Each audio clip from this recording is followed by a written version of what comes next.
White Sox today in the final game of the season. Read the lineups real quick. We have Baду, Paradis, Castro, Haas, Goodrum, Cameron, Willie Castro, Dustin Garneau, Zach Short, and then Tyler Alexander.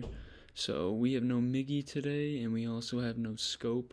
I don't know why they're both sitting out, considering it's the last game of the year, and they should both be able to play, but maybe that's why Miggy was in the field yesterday, to just give him one last little game playing. But that's kind of what I expected yesterday. It kind of sucks to not be able to see both of them, and it's a pretty weird lineup today, having Harold Castro in the 3 spot. So our power is going to be a little bit lackluster, but last time we had a weird lineup. It produced runs, so hopefully that can happen today. For our pitcher, we have Tyler Alexander on the mound. So he throws the cutter, sinker, changeup, four-seam, and slider. Most are going to be throwing the cutter and sinker today. I really like watching Tyler pitch. He definitely pitches the contact, but on the year he's 2-4 with a 3.95 ERA. Started 14 games out of 40, 83 strikeouts in 100 innings, so pretty decent numbers. The chase rate is definitely his most impressive thing in his percentile rankings. He's got a really nice slider, and that changeup as well is pretty good. So it should be a fun start pitching-wise. For the White Sox, they have Anderson, Robert, Moncada, Grandal, Jimenez, Garcia, Engel, Vaughn, Hernandez, and then Dylan Cease on the mound. So for their pitcher, Dylan Cease, he's got the four-seam slider, curveball, and changeup. Mainly going to be doing the four-seam slider today. He's got one of the better fastballs in baseball. It's going to be about 97 to 100 today, so he throws pretty hard.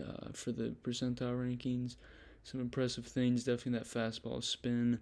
It's at the very top compared to the current league. The curveball is also really good. He's going to be blowing fastballs by us a ton today, so watch out for that.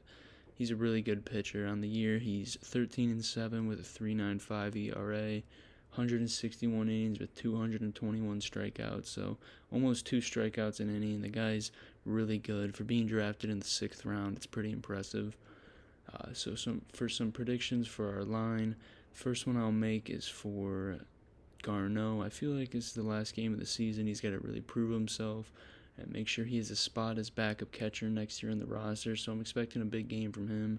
The second one I'll do is for Haas. We haven't seen him at first base before, so this should be pretty fun to see if his fielding is going to affect the game at all, and maybe he can actually bat pretty well considering he's playing a new position in the field. For Dylan Cease, though, he has played us 3 times this year. The first time he went 7 innings, no earned runs, and 9 strikeouts, so he absolutely dominated us.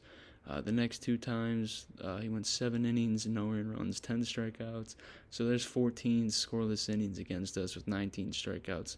So it's pretty dominant. And then the next one, he went 5 innings, 2 earned runs, 7 strikeouts. So we don't hit him well at all. So I don't know what to expect from today's game. For a score prediction, I'll make a 3-1 win today. Like I said, I don't expect us to get many runs. I'm hoping Tyler can shut him down and we can end the season on a win. And for Tyler's line, I'll give it 5 innings, 1 earned run, 5 strikeouts. Let's hope we can get the win, and I'll be back for the post game.